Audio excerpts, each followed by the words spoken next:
ನಮಸ್ಕಾರ ಎಲ್ಲರಿಗೂ. ಇಂದು ಮೇ 7 ವಿಶ್ವ ಆಂಕಲೋಸಿಂಗ್ ಸ್ಪಾಂಡಿಲೈಟಿಸ್ ದಿನ. ಈ ದಿನದಂದು ನಾವು ಆಂಕಲೋಸಿಂಗ್ ಸ್ಪಾಂಡಿಲೈಟಿಸ್ ಬಗ್ಗೆ ಪೇಷಂಟ್ ಅವೇರ್ನೆಸ್, ಜನರಲ್ಲಿ ಮಾಹಿತಿ ಮತ್ತು ಜಾಗೃತಿಯನ್ನು ಮೂಡಿಸಲು ಇಚ್ಛಿಸುತ್ತೇವೆ. ನಾನು doctor Shruti Desai, rheumatology doctor from ಚಾಂಡ್ರೆ. ಈ ಆಂಕಲೋಸಿಂಗ್ ಸ್ಪಾಂಡಿಲೈಟಿಸ್ ಬಗ್ಗೆ ಹೆಚ್ಚಿನ ಮಾಹಿತಿಯನ್ನು ನೀಡ್ತಾ ಇದ್ದೇನೆ. ಸೊ ಆಂಕಲೋಸಿಂಗ್ ಸ್ಪಾಂಡಿಲೈಟಿಸ್ ಅಂದರೆ ಏನು? ಸೊ ಇದು ಒಂದು ಬಗೆಯ ಆರ್ಥ್ರೈಟಿಸ್ ಇಲ್ಲ ಸಂಧಿವಾತ. ಸೊ ಇದು ಹೆಸರಲ್ಲೇ ಇದ್ದಂಗೆ ಆಂಕಲೋಸಿಂಗ್ ಅಂದರೆ ಫ್ಯೂಷನ್ ಅಂತ ಹೇಳ್ತೀವಿ. ಸ್ಪಾಂಡಿಲೈಟಿಸ್ ಅಂತಂದರೆ ನಿಮ್ಮ ಬೆನ್ನು ಮೂಳೆಯಲ್ಲಿ ಅಂದರೆ ಸ್ಪೈನಲ್ಲಿರೋ ಮೂಳೆಗಳು. ಸೊ ಇದು ಸೈಕ್ರೋಐಲೈಟಿಕ್ ಜಾಯಿಂಟ್ ಅಂತ ಹೇಳ್ತೀವಿ, ಇಲ್ಲ ಸ್ಪೈನಲ್ಲಿರೋ ಡಿಫ್ರೆಂಟ್ ವರ್ಟಿಬ್ರಲ್ ಬಾಡೀಸ್ ಅಂತ ಹೇಳ್ತೀವಿ. ಇದರಲ್ಲಿ ಇನ್ಫ್ಲಮೇಷನ್ ಅಂತ ಆಗುತ್ತೆ. ಸೊ ಇನ್ಫ್ಲಮೇಷನ್ ಅಂದರೆ ಊತ ಬರುವುದು. ಸೊ ನಮ್ಮ ಬಾಡಿಯಲ್ಲಿ ಕೆಲವೊಂದು ಎಷ್ಟೊಂದು ಇಮ್ಯೂನ್ ರಿಯಾಕ್ಷನ್ಸ್ ಇಂದ ನಮಗೆ ಇನ್ಫ್ಲಮೇಷನ್ ಅಂತ ಸ್ಟಾರ್ಟ್ ಆಗುತ್ತೆ. ಸೊ ಇದು ಈ ಜಾಯಿಂಟ್ ಪರ್ಟಿಕ್ಯುಲರ್ಲಿ ಸೈಕ್ರೋಐಲೈಟಿಕ್ ಜಾಯಿಂಟ್ ಅಂತ ಹೇಳ್ತೀವಿ. ಸೊ ಈ ಚಿತ್ರದಲ್ಲಿ ತೋರಿಸ್ತಿದ್ದಂಗೆ, ಸೊ ಎಲ್ಲಿ ನಿಮ್ದು ಹಿಪ್ ಜಾಯಿಂಟು ಸ್ಪೈನ್ ಜಾಯಿಂಟ್ಗೆ ಕೂಡುತ್ತಲ್ಲ, ಅದಕ್ಕೆ ನಾವು ಸೈಕ್ರೋಐಲೈಟಿಕ್ ಜಾಯಿಂಟ್ ಅಂತ ಹೇಳ್ತೀವಿ. ಮತ್ತೆ ನಮ್ದು ವರ್ಟಿಬ್ರಲ್ ಬಾಡೀಸ್ ಅಂತ, ನಮ್ದು ಸ್ಪೈನಲ್ಲಿರೋ ವರ್ಟಿಬ್ರಲ್ ಬಾಡೀಸಲ್ಲಿ ಈ ಜಾಗದಲ್ಲಿ ಹೋಗಿ ಇನ್ಫ್ಲಮೇಷನ್ ಅಂತ ಸ್ಟಾರ್ಟ್ ಮಾಡುತ್ತೆ. ಸೊ ಇನ್ಫ್ಲಮೇಷನ್ ಸ್ಟಾರ್ಟ್ ಆಗ್ತಾ ಆಗ್ತಾ ಈ ಡಿಫ್ರೆಂಟ್ ಬೋನ್ಸ್ ಇದೆ ಅಲ್ಲ ಸ್ಪೈನಲ್ಲಿ, ಅದೆಲ್ಲ ಕೂಡ್ಕೋತಾ ಬರುತ್ತೆ. ಸೊ ಈ ಕೂಡೋದ್ರಿಂದ ಏನಾಗುತ್ತೆ ಅಂದರೆ ನಿಮಗೆ ಸಿವಿಯರ್ ರಿಸ್ಟ್ರಿಕ್ಷನ್ ಇಲ್ಲ ಸ್ಟಿಫ್ನೆಸ್ ಆಫ್ ದ ಜಾಯಿಂಟ್ ಆಗುತ್ತೆ. ಸೊ ಇದಕ್ಕೆ ನಾವು ಬ್ಯಾಂಬೂ ಸ್ಪೈನ್ ಅಂತ ಕರಿತೀವಿ. ಓಕೆ, ಸೊ ಈ ಇನ್ಫ್ಲಮೇಷನ್ ಇಂದ ನಿಮಗೆ ಬೆನ್ನಲ್ಲಿ ನೋವು, ಸ್ಟಿಫ್ನೆಸ್ ಮತ್ತು ರಿಸ್ಟ್ರಿಕ್ಷನ್ ಆಫ್ ದ ಮೂವ್ಮೆಂಟ್ ಕಾಣ್ಕೊಳುತ್ತೆ. ಸೊ ಈ ಆಂಕಲೋಸಿಂಗ್ ಸ್ಪಾಂಡಿಲೈಟಿಸ್ ಯಾರಿಗೆ ಬರುತ್ತೆ ಅಂದರೆ ಸಾಮಾನ್ಯವಾಗಿ ಗಂಡು ಮಕ್ಕಳಲ್ಲಿ ಜಾಸ್ತಿ ಕಾಮನ್, ಫೀಮೇಲ್ಸಲ್ಲೂ ಬರುತ್ತೆ, ಬಟ್ ಪ್ರಪೋರ್ಷನ್ ಆಗಿ ತಗೊಂಡ್ರೆ ನಾವು ಮೇಲ್ಸಲ್ಲಿ ಜಾಸ್ತಿ. ಆಮೇಲೆ ಇದು ಬರೋದು ಕಮ್ಮಿ ಏಜ್ನವ್ರಿಗೆ, ಅಂದರೆ 45 ಇಯರ್ಸ್ಗಿಂತ ಕಮ್ಮಿ ಇರೋರಿಗೆ ಜಾಸ್ತಿ ಕಾಣಿಸ್ಕೊಳುತ್ತೆ. ಅದರಲ್ಲೂ ಒಂದ್ಸಲ 15 to 20 ಇಯರ್ಸಲ್ಲೇ ಪ್ರಾರಂಭವಾಗಿ ಮುಂದುವರ್ಕೊಂತ ಹೋಗುತ್ತೆ. ಸೊ ಈ ಆಂಕಲೋಸಿಂಗ್ ಸ್ಪಾಂಡಿಲೈಟಿಸ್ಗೆ ಬರಲಿಕ್ಕೆ ಏನೇನು ಕಾರಣಗಳು ಅಂದರೆ, ಒಂದು ಇಂಪಾರ್ಟೆಂಟ್ ಕಾರಣ ಅಂತಂದರೆ HLA-B27 ಅನ್ನೋ ಜೀನು. ಸೊ ಇದು ಒಂದು ಪರ್ಟಿಕ್ಯುಲರ್ ಜೀನ್ ಇರುತ್ತೆ. ಸೊ ಈ ಜೀನ್ ಇರೋದ್ರಿಂದ 90% ಆಫ್ ದ ಜನ, ಈ ಜೀನ್ ಇರೋರಿಗೆ ಆಂಕಲೋಸಿಂಗ್ ಸ್ಪಾಂಡಿಲೈಟಿಸ್ ಬರುತ್ತೆ. ಸೊ ಈ ಜೀನ್ ಇರೋದ್ರಿಂದ ಏನಾಗುತ್ತೆ ಅಂದರೆ, ಇದು ಕೆಲವೊಂದು ಇಮ್ಯೂನ್ ರಿಯಾಕ್ಷನ್ಸ್ನ ಜಾಸ್ತಿ ಮಾಡುತ್ತೆ. It's an auto immune condition ಅಂತ ಹೇಳ್ತೀವಿ. ಸೊ ಇದರಿಂದ ನಮ್ಮ ಬಾಡಿಯಲ್ಲಿ ಕೆಲವೊಂದು ಕೆಮಿಕಲ್ಸ್ ಇಲ್ಲ ಸೈಟೋಕಿನ್ಸ್ ಅಂತ ಹೇಳ್ತೀವಿ ನಾವು. ಸೊ ಅದರಲ್ಲಿ ವೆರೈಟಿ ಆಫ್ ಸೈಟೋಕಿನ್ಸ್ ಇರುತ್ತೆ. ಸೊ ಇಂಟರ್ಲ್ಯೂಕಿನ್ 1 ಅಂತ ಹೇಳ್ತೀವಿ, TNF ಹೀಗೆ. ಸೊ ಈ ಕೆಮಿಕಲ್ಸ್ ಬಾಡಿಯಲ್ಲಿ ಜಾಸ್ತಿ ಆಗಿ, ಸೊ ಇನ್ಫ್ಲಮೇಷನ್ ಜಾಸ್ತಿ ಆಗಿ ಅದು ನಿಮ್ಮ ಡಿಫ್ರೆಂಟ್ ಜಾಯಿಂಟ್ ಮೇಲೆ ಪರಿಣಾಮ ಮಾಡ್ತಾ ಹೋಗುತ್ತೆ. ಸೊ ಇದು ಬರೋದ್ರಿಂದ ಏನೇನು ರೋಗ ಲಕ್ಷಣಗಳು ಕಾಣಿಸ್ಕೋಬಹುದು. ಸೊ ನಾನು ಆಗಲೇ ಹೇಳ್ದಂಗೆ ಸ್ಪೈನಲ್ ಕಾರ್ಡಲ್ಲಿ ಮತ್ತು ಡಿಫ್ರೆಂಟ್ ಜಾಯಿಂಟ್ಸಲ್ಲಿ ಇನ್ಫ್ಲಮೇಷನ್ ಇರುತ್ತೆ. ಸೊ ನಿಮಗೆ ಪ್ರಿಡಾಮಿನೆಂಟ್ಲಾಗಿ ಏನು ಕಾಣುತ್ತೆ ಅಂದರೆ ನಿಮ್ಮದು ಲೋವರ್ ಬ್ಯಾಕ್, ಸೊ ಕೆಳಗಡೆ ಬೆನ್ನು ಭಾಗದಲ್ಲಿ ಸ್ಟಿಫ್ನೆಸ್, ನೋವು, ಕತ್ತಿನಲ್ಲಿ ಸ್ಟಿಫ್ನೆಸ್, ನೋವು, ರಿಸ್ಟ್ರಿಕ್ಷನ್ ಆಫ್ ದ ಮೂಮೆಂಟ್ಸ್ ಅಂತ. ಸೊ ನಿಮಗೆ ಮೂಮೆಂಟ್ಸ್ ಫ್ರೀ ಆಗಿರೋದಿಲ್ಲ, ಕತ್ತು ರಿಸ್ಟ್ರಿಕ್ಷನ್ ಇರುತ್ತೆ, ಬಗ್ಲಿಕ್ಕೆ ಈಸಿಯಾಗಿ ಆಗೋದಿಲ್ಲ. ಸೊ ಇದು ರಿಸ್ಟ್ರಿಕ್ಷನ್ ಮೂಮೆಂಟ್ಸ್ ಆಗುತ್ತೆ. ಮತ್ತು ಟೈರ್ಡ್ನೆಸ್. ಓಕೆ, ಸೊ ಈ ಟ್ರೀಟ್ಮೆಂಟ್ ಕೊಡಲಾರ್ದೆ ಹಾಗೆ ಬಿಟ್ಟರೆ ಅದರದ್ದು ಸ್ಟಿಫ್ನೆಸ್ ಕಂಟಿನ್ಯೂ ಆಗಿ ನಿಮಗೆ ಕಂಪ್ಲೀಟ್ ಆಗಿ ಸ್ಪೈನಲ್ ಸ್ಟಿಫ್ನೆಸ್ ಬಂದು ನಿಮಗೆ complete restriction of the movement ಆಗುತ್ತೆ. ಆಮೇಲೆ ಇಯರ್ಸ್ ಆಗ್ತಾ ನಿಮಗೆ ಈ ಪೋಸ್ಚರ್, ಸೊ ಬೆನ್ನು ಬಾಗುವಿಕೆ ಸಾಧ್ಯವಾಗುತ್ತೆ. ಸೊ ಇದ್ರ ಜೊತೆಗೆ ಒಂದೊಂದ್ಸಲ ನಿಮ್ಮದು ರಿಬ್ ಕೇಜ್ ಇಲ್ಲ ಚೆಸ್ಟ್ ವಾಲಲ್ಲಿರೋ ರಿಬ್ಸ್ಗೂ ಎಫೆಕ್ಟ್ ಆಗಿ ಒಂದೊಂದ್ಸಲ ಉಸಿರಾಟಕ್ಕೂ ಕೂಡ ತೊಂದರೆ ಮಾಡುತ್ತೆ.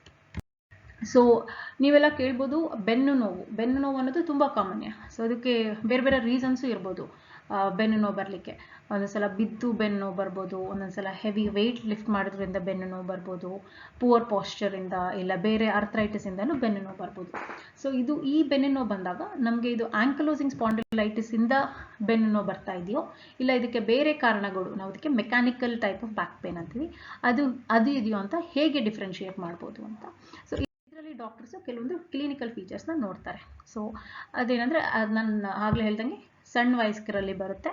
ಸೊ ಇದು ಬೆನ್ನು ನೋವು ಬಂದು ಅರ್ಲಿ ಮಾರ್ನಿಂಗ್ ಸ್ಟಿಫ್ನೆಸ್ ಅಂತ ನಾವು ಹೇಳ್ತೀವಿ. ಅಂದರೆ ಬೆಳಿಗ್ಗೆ ಎದ್ದ ತಕ್ಷಣ ನಿಮಗೆ ಜಾಯಿಂಟ್ ಎಲ್ಲ ನಿಮ್ಮ ಬೆನ್ನಲ್ಲಿ, ಕತ್ತಲ್ಲಿ, ಬೇರೆ ಜಾಯಿಂಟ್ಸಲ್ಲೆಲ್ಲ ತುಂಬ ಸ್ಟಿಫ್ನೆಸ್ ಇರುತ್ತೆ. Up to 30 minutes to 2 hours ತನಕ ಸ್ಟಿಫ್ನೆಸ್ ಇರುತ್ತೆ. ನೋವು ಕೂಡ ಬೆಳಿಗ್ಗೆ ಎದ್ದ ತಕ್ಷಣ ಜಾಸ್ತಿ ಇರುತ್ತೆ, ಇಲ್ಲ ನೈಟಲ್ಲಿ ಜಾಸ್ತಿ ನೋವಾಗುತ್ತೆ.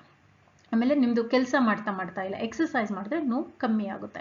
Virus in other type of back ಪೇನಲ್ಲಿ, ಮೆಕ್ಯಾನಿಕಲ್ ಬ್ಯಾಕ್ ಪೇನಲ್ಲಿ ನಿಮಗೆ ಕೆಲಸ ಮಾಡಿದಷ್ಟು ನೋವು ಜಾಸ್ತಿ ಆಗುತ್ತೆ. ಆದರೆ ಇದರಲ್ಲಿ ನಾವು ಏನು ಇನ್ಫ್ಲಮೇಟರಿ ಬ್ಯಾಕ್ ಪೇನ್ ಅಂತ ಹೇಳ್ತೀವಲ್ಲ, ಇದರಲ್ಲಿ ನೀವು ಕೆಲಸ ಇಲ್ಲ ಎಕ್ಸಸೈಸ್ ಮಾಡಿದ್ರೆ ನೋವು ಕಮ್ಮಿ ಆಗುತ್ತೆ. ಆಮೇಲೆ ಈ ಕಾಯಿಲೆಯಲ್ಲಿ ಸಿವಿಯರ್ ರೆಸ್ಟ್ರಿಕ್ಷನ್ ಆಫ್ ಮೂವ್ಮೆಂಟ್ಸ್ ಕೂಡ ಇರುತ್ತೆ. So along with back pain ಮತ್ತು ಜಾಯಿಂಟ್ ಪೇನ್ಸ್ ಜೊತೆಗೆ ಬೇರೆ ಏನು ರೋಗ ಲಕ್ಷಣಗಳು ಕಾಣ್ಬೋದು. ಸೊ ನಿಮಗೆ ಹಿಂಡಿ ಹತ್ರ ನೋವು, ಪಾದದ ಕೆಳಗಡೆ ನೋವು ಬರ್ಬೋದು, ಮಂಡಿಯಲ್ಲಿ ಊತ ನೋವು, ಇಲ್ಲ ಕೈ ಬೆರಳುಗಳಲ್ಲಿ ಊತ ಬರ್ಬೋದು, ಕಣ್ಣಲ್ಲಿ ಒಂದೊಂದ್ಸಲ ಕೆಂಪುಗಾಗ್ಬೋದು, ಇದಕ್ಕೆ ನಾವು ಊವಿಐಟಿಸ್ ಅಂತ ಹೇಳ್ತೀವಿ.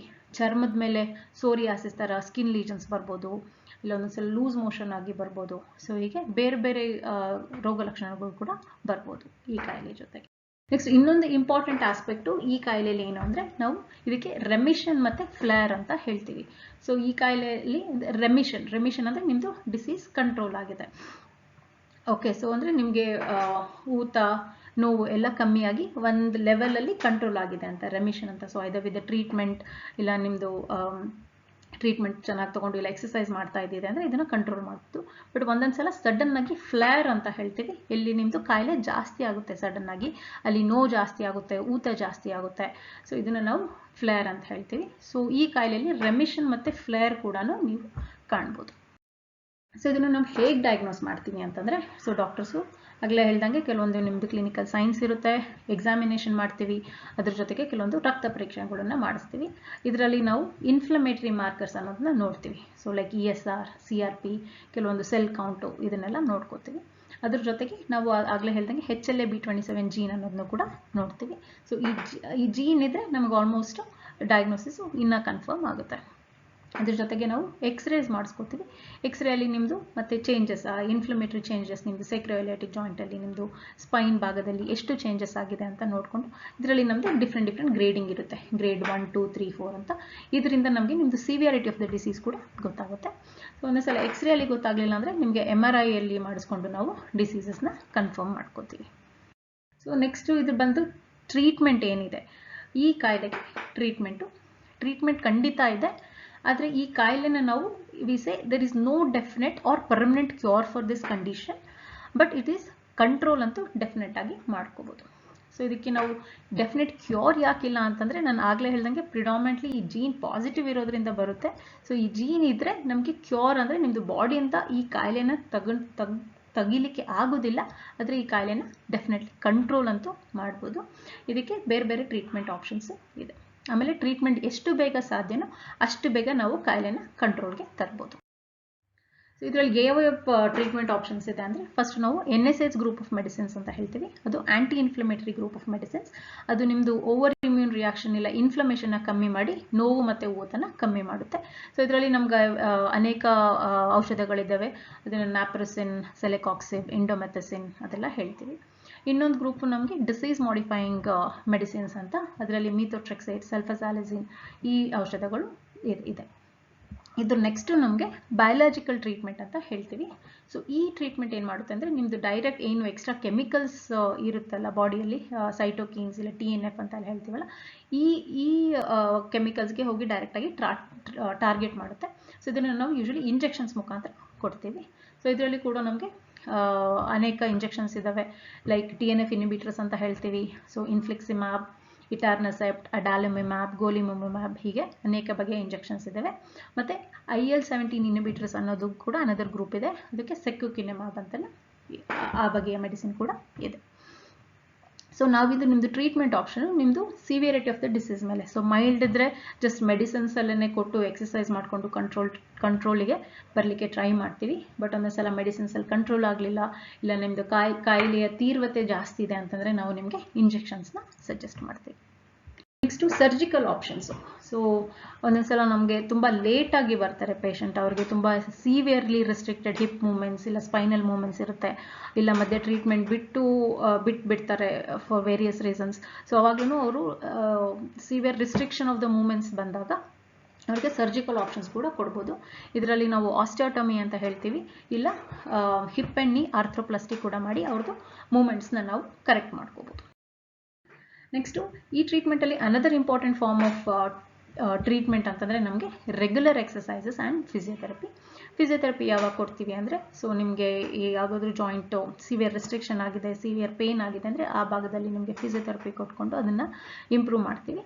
ಅದ್ರ ಜೊತೆಗೆ ಎಕ್ಸಸೈಸಸ್. ಸೊ ಎಕ್ಸಸೈಸಸಲ್ಲಿ ಎನಿ ಟೈಪ್ ಆಫ್ ಎಕ್ಸಸೈಸಸ್ ನಿಮ್ಗೆ ಯಾವ್ದು ನಿಮ್ಮ ಬಾಡಿಗೆ ಯಾವ್ದು ಸೂಟ್ ಆಗುತ್ತೋ ಅದನ್ನು ಮಾಡ್ಬೋದು. ಇದರಲ್ಲಿ ಗ್ರೂಪ್ ಎಕ್ಸಸೈಸ್ ಮಾಡ್ಬೋದು, ಇಂಡಿವಿಜುವಲ್ ಎಕ್ಸಸೈಸ್ ಮಾಡ್ಬೋದು, ಸ್ಟ್ರೆಂಥನಿಂಗ್ ಎಕ್ಸಸೈಸ್ ಮಾಡ್ಬೋದು, ಜಾಯಿಂಟ್ ಫ್ಲೆಕ್ಸಿಬಿಲಿಟಿ ತರಲಿಕ್ಕೆ ಎಕ್ಸಸೈಸ್ ಮಾಡ್ಬೋದು, ಕೋರ್ ಎಕ್ಸಸೈಸ್, ಏರೋಬಿಕ್ ಎಕ್ಸಸೈಸ್.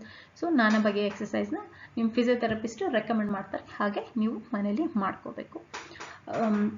ಅದ್ರ ಜೊತೆಗೆ ಪೋಸ್ಚರ್ ಕರೆಕ್ಷನ್ ಅಂತ, ಸೊ ನಮ್ಮದು ಯೂಶ್ವಲಿ ಇವಾಗ ಕೂತ್ಕೊಂಡು ಡೆಸ್ಕಲ್ಲಿ ಕೂತ್ಕೊಂಡು ಮಾಡೋ ಜಾಬು, ಸೊ ಅದಕ್ಕೆ ಪೋಸ್ಚರ್ ಕರೆಕ್ಷನ್ ಕೂಡ ತುಂಬ ಅವಶ್ಯಕತೆ ಇರುತ್ತೆ.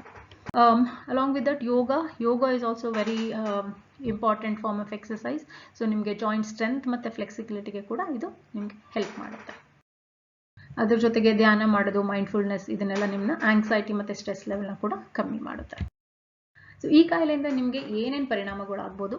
ಸೊ ಇದು ನಿಮ್ಮದು ಡೈಲಿ ಆ್ಯಕ್ಟಿವಿಟೀಸ್ ಮೇಲೆ ಪರಿಣಾಮ ಆಗ್ಬೋದು, ಐದರ್ ನೋವಿಂದ ಇಲ್ಲ ಸಿವಿಯರ್ ರಿಸ್ಟ್ರಿಕ್ಷನ್ ಆಫ್ ದ ಮೂಮೆಂಟ್ಸಿಂದ, ನಿಮ್ಮ ಕೆಲಸದಲ್ಲಿ ತೊಂದರೆ ಆಗ್ಬೋದು, ಇಲ್ಲ ನಿಮ್ಮದು ಸೋಷಿಯಲ್ ಗ್ಯಾದರಿಂಗ್ಸಿಗೆ ಅಟೆಂಡ್ ಮಾಡಲಿಕ್ಕೆ ಆಗ್ಲಾರ್ದೇ ಇರ್ಬೋದು. ಇದರಿಂದ ನಿಮಗೆ ಸ್ಟ್ರೆಸ್ಸು, ಆಂಗ್ಸೈಟಿ ಅದೆಲ್ಲ ಕೂಡ ಶುರು ಆಗ್ಬೋದು. ಆದರೆ ನಾವು ರೆಗ್ಯುಲರ್ ಆಗಿ ಮೆಡಿಸಿನ್ಸ್ ತೊಗೊಂಡು ರೆಗ್ಯುಲರ್ ಆಗಿ ಎಕ್ಸಸೈಸ್ ಮಾಡಿಕೊಂಡು ಈ ಕಾಯಿಲೆನ ಕಂಟ್ರೋಲ್ ಇಟ್ಕೊಂಡ್ರೆ ಡೆಫಿನೆಟ್ಲಿ ಇದೆಲ್ಲನೂ ನಾವು ಕೂಡ ಅವಾಯ್ಡ್ ಮಾಡ್ಬೋದು. ಏನೇನು ಸೇಫ್ಟಿ ಇಶ್ಯೂಸ್ ನಾವು ತಗೋಬೋದು ಈ ಕಾಯಿಲೆಯಲ್ಲಿ ಅಂದರೆ, ಸೊ ನಾನು ಆಗಲೇ ಹೇಳ್ದಂಗೆ ಇದರಲ್ಲಿ ಸ್ಪೈನ್ ಮೊಬಿಲಿಟಿ ಕಮ್ಮಿ ಇರುತ್ತೆ. ಸೊ ಮೊಬಿಲಿಟಿ ರಿಸ್ಟ್ರಿಕ್ಷನ್ ಆಗಿರೋದ್ರಿಂದ ಬೀಳೋ ಚಾನ್ಸಸ್ ಜಾಸ್ತಿ ಇರುತ್ತೆ. ಸೊ ಇದಕ್ಕೆ ನಾವು ಫಾಲ್ಸ್ ಪ್ರಿವೆನ್ಷನ್ ಮೆಷರ್ಸ್ ತಗೋಬೇಕು. ಅದರಲ್ಲಿ ಐದರ್ ಇಂಡಿವಿಜುವಲ್ ಆಗಿ or as a whole family support. So falls prevention ಅಂದರೆ ಎಲ್ಲೆಲ್ಲಿ ಬೀಳೋ ಚಾನ್ಸಸ್ ಇದೆಯಲ್ಲ ಅದನ್ನೆಲ್ಲ ಅವಾಯ್ಡ್ ಮಾಡಬೇಕು. ಸೊ ಮನೆಯಲ್ಲಿ ಏನಾದರೂ ಲೂಸ್ ವೈರ್ಸ್ ಇದ್ದರೆ ತೆಗೆದಿಡೋದು, ಸ್ಲಿಪ್ಪರಿ ಸರ್ಫೇಸ್ ಇದ್ದರೆ ಅಲ್ಲಿ ಕೇರ್ಫುಲ್ ಆಗಿರೋದು, ಹೊರಗಡೆ ಸ್ಟೆಪ್ಸ್ ಹತ್ರ ಕೇರ್ಫುಲ್ ಆಗಿರೋದು. ಸೊ ಹೀಗೆ ಕೆಲವೊಂದು ಪ್ರಿಕಾಷನ್ಸ್ನ ತಗೋಬೇಕು. ಆಮೇಲೆ ಕಾರಲ್ಲಿ ಯಾವಾಗಲೂ always wear a seat belt, high impact ಸ್ಪೋರ್ಟ್ಸ್ನೆಲ್ಲ ಅವಾಯ್ಡ್ ಮಾಡಿ. ಆಮೇಲೆ ನಿಮಗೆ ವರ್ಕ್ ರಿಲೇಟೆಡ್ ಏನಾದರೂ ಚೇಂಜಸ್ ಬೇಕಾದರೆ ನಿಮ್ಮ ನಿಮ್ಮ ವರ್ಕ್ ರಿಲೇಟೆಡ್ ಪರ್ಸನ್ಸ್ ಜೊತೆಗೆ ಮಾತಾಡಿಕೊಂಡು ಅದನ್ನು ಕೂಡ ಅಡ್ಜಸ್ಟ್ಮೆಂಟ್ ಮಾಡ್ಕೊಳ್ಳಿ. ನೆಕ್ಸ್ಟು ಕೆಲವೊಂದು ಏನೇನು ಮಾಡಬಾರ್ದು, ತುಂಬ ಹೆವಿ ಐಟಮ್ಸ್ನ ಲಿಫ್ಟ್ ಮಾಡಬಾರ್ದು. ಆಗಲೇ ಹೇಳ್ದಂಗೆ posture is very important. So posture ಕರೆಕ್ಟಾಗಿ ಇಟ್ಕೋಬೇಕು. Either you sitting or you standing and doing some work, ಅವಾಗೆಲ್ಲ ಇದ್ರ ಬಗ್ಗೆ ಗಮನ ವಹಿಸಬೇಕು. ಸ್ಮೋಕಿಂಗ್ ಮತ್ತು ಡ್ರಿಂಕಿಂಗ್ ಡೆಫಿನೆಟ್ಲಿ ಮಾಡಬಾರ್ದು, ಇದರಿಂದ ಕಾಯಿಲೆ ಕೂಡ ಜಾಸ್ತಿ ಆಗುತ್ತೆ. ನೆಕ್ಸ್ಟು ಈ ಕಾಯಿಲೆ ಬಂದಮೇಲೆ ಅದು ನಾನು ಆಗಲೇ ಹೇಳ್ದಂಗೆ ಎಲ್ಲ ಸಣ್ಣ ವಯಸ್ಸಿನಲ್ಲಿ ಬರೋ ಕಾಯಿಲೆ ಇದು. ಸೊ ಎಲ್ಲರಿಗೂ ತಲೆಯಲ್ಲಿ ಕ್ವೆಶನ್ ಇರುತ್ತೆ, ಮದುವೆ ಆಗ್ಬೋದಾ, ಮಕ್ಕಳು ಮಾಡ್ಕೋಬೋದಾ ಅಂತ. ಸೊ ಖಂಡಿತವಾಗಿಯೂ ಈ ಕಾಯಿಲೆ ಜೊತೆಗೆ ನೀವು ಮದುವೆನೂ ಆಗ್ಬೋದು, ಮಕ್ಕಳೂ ಮಾಡ್ಕೋಬೋದು. ಸೊ ಇದು ನಿಮ್ಮದು ಮ್ಯಾರಿಡ್ ಲೈಫ್, ಸೆಕ್ಷುವಲ್ ಲೈಫ್ ಇದಕ್ಕೇನು ಎಫೆಕ್ಟ್ನ ಮಾಡೋದಿಲ್ಲ. ಮಗು ಮಾಡ್ಕೋಬೇಕಾದ್ರೂ ಏನೂ ತೊಂದರೆ ಮಾಡೋದಿಲ್ಲ. ಬಟ್ ಈ ಟೈಮಲ್ಲಿ ಕೆಲವೊಂದು ಮೆಡಿಸಿನ್ಸ್ಗಳು ಚೇಂಜ್ ಮಾಡ್ಕೋಬೇಕಾಗುತ್ತೆ. ಸೊ ಇದು ಫ್ಯಾಮಿಲಿ ಪ್ಲಾನಿಂಗ್ ಟೈಮಲ್ಲಿ ನೀವು ನಿಮ್ಮ ಡಾಕ್ಟರ್ ಜೊತೆಗೆ ಇದನ್ನು ಡಿಸ್ಕಸ್ ಮಾಡಬೇಕಾಗುತ್ತೆ. ಸೊ ಈ ಕಾಯಿಲೆನ ನಾವು ಹೇಗೆ ಕಂಟ್ರೋಲ್ ಮಾಡ್ಬೋದು, ಇಲ್ಲ ಹೇಗೆ ಸ್ಟೇಬಲ್ ಇಲ್ಲ ರೆಮಿಷನ್ ಸ್ಟೇಟಲ್ಲಿ ಇಟ್ಕೋಬೋದು ಅಂದರೆ, ರೆಗ್ಯುಲರ್ ಆಗಿ ಡಾಕ್ಟರ್ ಹೇಳ್ದಂಗೆ ಮೆಡಿಸಿನ್ಸ್ ತೊಗೋಬೇಕು, ಒಂದು ಹೆಲ್ದಿ ಲೈಫ್ ಸ್ಟೈಲ್ ರೂಢಿಸ್ಕೋಬೇಕು. So healthier dietary choices, regular ಆಗಿ ಎಕ್ಸಸೈಸ್ ಮಾಡಿಕೊಂಡು ಪಾಸಿಟಿವ್ ಆಟಿಟ್ಯೂಡ್ ಇಟ್ಕೊಂಡು ಬಂದರೆ ಈ ಕಾಯಿಲೆನ ಡೆಫಿನೆಟ್ಲಿ ಕಂಟ್ರೋಲ್ ಇಲ್ಲ ಮೇಂಟೈನ್ ಮಾಡ್ಕೋಬೋದು. ಆಂಕಲೋಸಿಂಗ್ ಸ್ಪಾಂಡಿಲೈಟಿಸ್ ಜೊತೆಗೆ ನಾವು ಜೀವನನ ನಾರ್ಮಲ್ ಆಗಿ ಜೀವಿಸ್ಬೋದಾ ಅಂತ. ಖಂಡಿತವಾಗ್ಲೂ ಎಲ್ಲರ ಥರನೇ ನೀವು ಕೂಡ ನಾರ್ಮಲ್ ಆಗಿ ಲೈಫ್ನ ಲೀಡ್ ಮಾಡ್ಬೋದು. ಕೆಲವೊಂದು ಅಡಚಣೆಗಳು ಬರುತ್ತೆ, ಐದರ್ ನೋವಿಂದ ಇಲ್ಲ ರಿಸ್ಟ್ರಿಕ್ಷನ್ ಆಫ್ ದ ಮೂಮೆಂಟ್ಸಿಂದ. But with the help of family support ಗ್ರೂಪ್ದ ಹೆಲ್ಪ್ ತಗೊಳ್ಳಿ. ನಿಮ್ಗೆ ಏನೇ ತೊಂದರೆ ಆದರೂ ಡಾಕ್ಟರ್ ಜೊತೆಗೆ ಮಾತಾಡಿ, ನಿಮ್ಮ ಫ್ರೆಂಡ್ಸ್ ಜೊತೆಗೆ ಅವ್ರದ್ದೆಲ್ಲ ಹೆಲ್ಪ್ ತಗೊಂಡು ನೀವು as normal as a life you can definitely lead. ಇದ್ರ ಜೊತೆಗೆ ನನ್ನ ಮಾತನ್ನು ಮುಗಿಸ್ತಾ ಇದ್ದೇನೆ. ಎಲ್ಲರಿಗೂ ಧನ್ಯವಾದಗಳು.